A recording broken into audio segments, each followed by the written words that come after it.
Kiss 98.5 welcomes Selena Gomez. How are you? I'm good. How are you? All right, we're going to start with this because this is all about the music today on Kiss 98.5. Before we play your song Fetish, my first question for you, Selena, is how many times did you have to bite into lipstick? Because you have super white teeth. How did you ever get it out between your teeth? I think, you know what, it's safe to say that was one of the weirdest shoots I've ever done. And I smelled like tomatoes, eggs, mud, stale water, and lipstick all over me. So it was, the bigger issue was I shouldn't go see my boyfriend after this at all, in my mind. But it was actually really fun. Petra's amazing. The filmmaker who I'm currently obsessed with and want to work with on all of my stuff now. She's my age. She's super badass. She's so cool and talented. So it's only when you're kind of in those moments doing those kind of things, you get lost in it. And that's what I loved. So I only did the lipstick twice, and it did not taste very good, but it was fine. I guess that's kind of that's where we ended up. I don't even know how I washed everything out. I think I needed a good 3 days to get all that out. Did you feel like more of an artist because you suffered a little bit? And not specific, sure, or in life, because that could be a very deep question.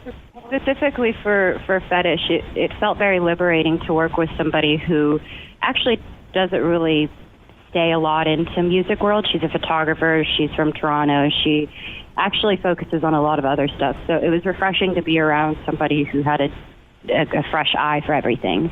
So I would say in general, that question is very vague because I do think you don't need to go through something, but when you do, there is a way whether you walk away from it or you can use it to kind of power you through whatever it is you do that you love. So both. I think yes and no. Was it hard to tie a string around your tongue? I told Nick most girls do that. Selena? I've never seen it. I don't know if it's something I would do every other day, but I think all of that stuff I'm not sure I've done before. I've never rolled around in the kitchen and throwing my groceries, partially because my parents would have killed me. But that is something, they're all the things that you wish you could do sometimes, even as a female, because we are very beautifully complicated creatures. All of that stuff that happens is nice to do on camera because you have an excuse to do it. That's kind of how I feel. It felt very liberating. It felt very weird. The entire day I felt like I was on a different planet, but it was really fun. I think all of it, a lot of that stuff I had never done before, but it was really fun. It's so cool, too, because you started at a young age, and you talk about empowering somebody and giving them their big break, and you talk about working with a director from Toronto. How did you two connect? Through Instagram, actually. A few mutual friends of mine, and some of the photographers I worked with on the road, it's the same manner when you get to see somebody's body of work. That's the plus side of social media, because then you get to see simply who and what they're seeing the world as. And I like that. So she's just somebody that I feel is really talented and obviously coming up on the scene, and we ended up becoming really good friends. So she's someone now I call every other day to talk about life, and if I'm making a career move or a career choice, I like to get her opinion. She's really great. And I like working with people who are passionate, because we get in our ways. We've done what we do for so long that there are moments where you just feel like you've lost passion for it. And why are you doing what you do? And are you helping people? Is there a way that you feel like you're validating everybody else that helps build you up? Because it's a very selfish industry that I work in, I think. Mm-hmm. And I find that it helps when you're around people that are passionate too, and you give them an opportunity and they give you more of an opportunity. That's how I think it should work. It should work that way. Selena Gomez on the phone with us this morning. 125 million followers on Instagram. Obviously, you know I'm one of your followers. Thank you. The red purse you just released? Are you kidding me with that purse? Can we just talk fashion for 2 seconds? Sure, I would love to. That was actually really fun, because I've never really designed anything like an accessory before. Mm-hmm. With me, I don't know all of the terms, so I'm always, I sound ridiculous. I'm always like, oh, I like the way this little thing should click on that thing, and nobody can really understand me.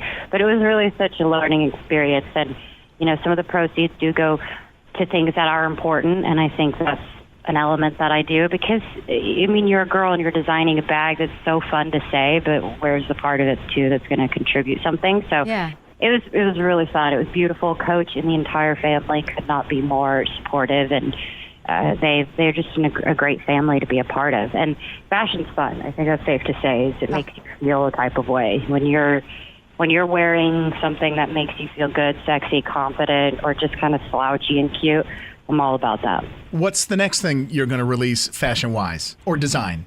I have a few things that I'm excited to talk about, but in the meantime, we're hoping to do more into the accessory line once the bag comes out, because now I feel like I've gotten the bug a bit.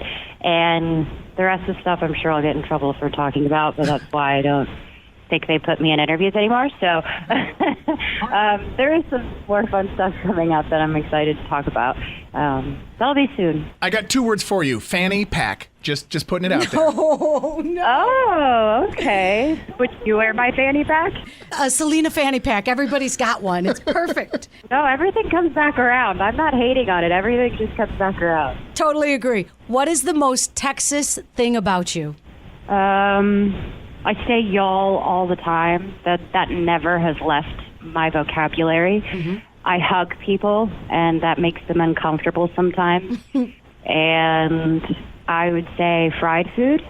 Oh, yes. I'm all about fried food and football. Not that I know what's going on, but that's usually something that's happening in my household. I love that. The video Bad Liar, you ride a bike. It's the banana kind of seat bike. The old school, yeah. The old school kind. Do you still have that Yeah. bike? Because that's a good bike. I did not get gifted that bike. I think I had to return the bike, but it was really fun because I did something like that in a Vogue shoot as well. What's more embarrassing is that when you actually do take a break from riding a bike, which maybe some people haven't done, that's what was most embarrassing. I was like, okay, guys, why don't I feel like I know how to hold a bike or ride a bike anymore? But it was fine. I did it a few times, and we got it right. Okay, are there other things that you realize, wait a minute, I live in a weird world, I can't do what? Like, do you put gas in a car? Do you know how to do that stuff? Yeah, of course. Okay. That's so weird, by the way. Do I know how to put gas in the car? But you know what? I understand what you're saying, because a lot of my fellow peers and people that I live in LA, it is not just something who people are in this industry. It's actually a lifestyle because, you know, when I was 14, 13, I was running outside and working on my show with my friends and still had to go to school. I didn't have social media. I think Twitter just came out, and a lot of people lose the connection and that ability to do things every day, because it's actually more just about, hey, let me stand by this bike to take a picture and make it look cool, as opposed to, hey, let's go on a bike ride around the block. I don't feel like any of my little cousins or, you know, my friends, sisters, and brothers would just casually do that. They're actually going out to eat at really nice places that look older than I do. It's pretty insane, actually. What are you most excited for this season, season 2 of 13 Reasons, for your fans that are in love with that show?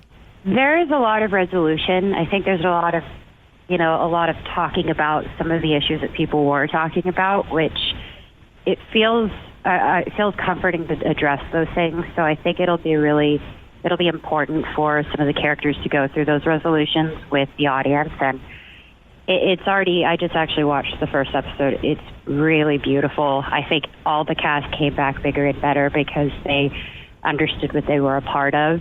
So I'm excited. I think just the music and how we storytell it and break it down, that's my favorite part of the show. I think that's why it connected so much. I didn't think it was going to connect as much as it did, but I think that's what we held on to for season 2. So hopefully better and more conversation about the right things. I feel like you do a ton of interviews, and I wonder if anybody stops to say, how are you, Selena Gomez? Oh, thanks. Yeah, I know. I actually talked about that the other day with my friends, because people just kind of say that in general. They'll just say, hey, what are you working on? Or not just through this kind of conversation, just everyday stuff. And that's a little weird to me. But I will say I am very good. My health is first and most important. So I've been making sure I take care of that. And then I'm really happy. I mean, my sister's 4. She's so awesome. She's cooler than I'll ever be. And my family's good. I miss Texas a lot. And yeah, that's kind of where I'm at. I'm currently at home on my couch drinking coffee. I thought you were going to take a break from the biz. That's what I heard. And then all of a sudden, song, show, movie, this, like, so much going on. She was inspired. Oh, were you inspired? Yes, and no, this is what's interesting is because a lot of the stuff that was released had been sitting on my shelf for a good year. So I actually shot both of the videos, not necessarily back to back, but kind of. And all the while all the songs were coming out, I wasn't doing any performances. I wasn't really kind of out there and kind of meaning to be. So I do consider that a break still, because the music I had been anticipating to come out anyhow. I obviously did go away for a while and worked on my health mentally and emotionally and physically. So I think once I realized how important that was, nothing else really comes before that in my eyes. So I see how it doesn't look like I did, but I definitely took some time off, and I'm still doing that at the moment. So we're getting ready for a new school year, and I know you can relate to this because you care so much about your fans.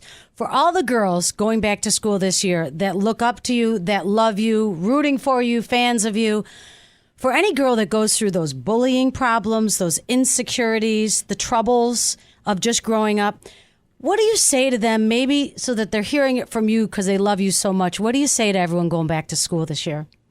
Sometimes you have to know somebody's story, and it helps with everything. When I find that someone's being mean or aggressive or just honestly plain hurtful, I always find that there's something that's going on in their life. And at the end of the day, I feel sorry for people who feel like they have to bring people down in order to make themselves feel better, because that's where it stems from. It's impossible to feel like you need to do that to prove a point. And it's difficult because you can't walk away from school and just go home. It carries with you through social media, through everything else. You're so connected. And I would say that I encourage people to find a way to step away from that. And that's really hard. I have to take a break from all of it, and that's important. I know that it's difficult, and I feel like there has to be people around you that understand you. I only have 3 best friends in the whole world, and I consider myself very lucky.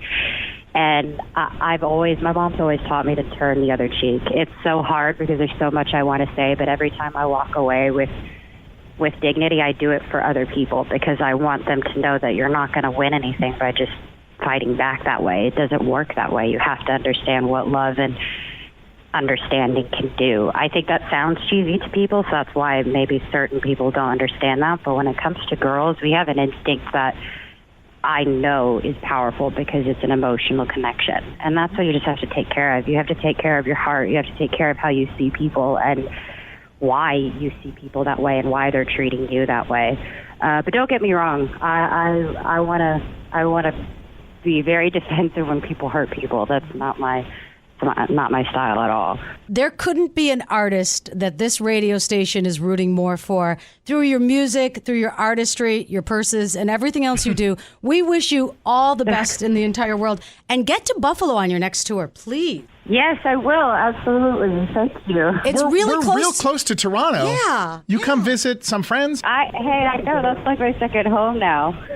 And we're going to be there September 9th. I hope you are too.